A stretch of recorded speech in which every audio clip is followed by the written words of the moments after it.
दोस्तों नमस्कार आदाब। मैं आपका दोस्त तकमील अहमद। हमारी टीम एक नई सीरीज़ शुरू कर रही है जिसका नाम है कि इतिहास के पन्नों से। इतिहास के पन्नों की सीरीज हम वहाँ से शुरू कर रहे हैं जिसे हम फादर ऑफ नेशन के नाम से जानते हैं, राष्ट्रपिता के नाम से जानते हैं। तो आप लोग के जहन में नाम आ चुका होगा। हम बात करने चल रहे हैं गांधी जी की। जब कभी गांधी जी के बारे में बात करते हैं तो गांधी जी की दो ज़िंदगियाँ हैं। एक गांधी जी की अफ्रीका की ज़िंदगी, उन्होंने वहाँ पर क्या किया हमारे देश के लिए। जब 1915 में भारत में आते हैं फिर कैसे यहाँ के नागरिकों की, यहाँ की जनता को मूवमेंट करने के लिए, आंदोलन करने के लिए तैयार करते हैं, इसके बारे में उनकी दो जिंदगियां हैं। अब बात आती है कि जब कभी भी गांधी जी का जिक्र होता है तो उनके आश्रम का भी जिक्र होता है जिसका नाम है साबरमती आश्रम। अब यहाँ के क्या साबरमती का आश्रम का कोई और नाम था?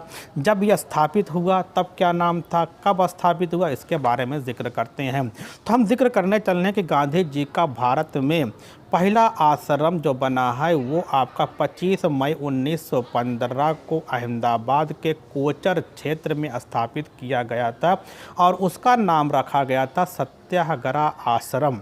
ये आपको जानना है। इसके 2 साल के बाद अर्थात 1917 में अहमदाबाद क्षेत्र में प्लेग नामक एक महामारी शुरू हो जाती है। जिस तरीके से पूरी दुनिया में आज कोविड-19 महामारी शुरू हुई, उसी तरीके से सिर्फ अहमदाबाद के क्षेत्र में प्लेग महामारी फैल जाती है। जब जैसे आज लॉकडाउन है, कोई काम नहीं हो रहा, तो उस समय भी 1917 में प्लेग महामारी के फैलने से जो आपका कि कोचर क्षेत्र था अहमदाबाद का, वहाँ पर भी कोई काम नहीं हो रहा था।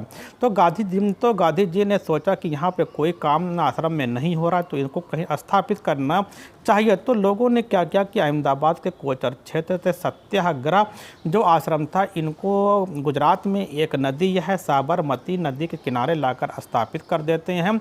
जब साबरमती नदी के किनारे लाकर स्थापित करते हैं तब इसका नाम क्या पड़ जाता? साबरमती आश्रम के नाम से जानते हैं। तो आपको समझना है साबरमती का पुराना नाम क्या था? सत्याग्रह आश्रम था। जब लाकर साबरमती नदी के किनारे स्थापित करते तब इसका नाम पड़ जाता है साबरमती आश्रम।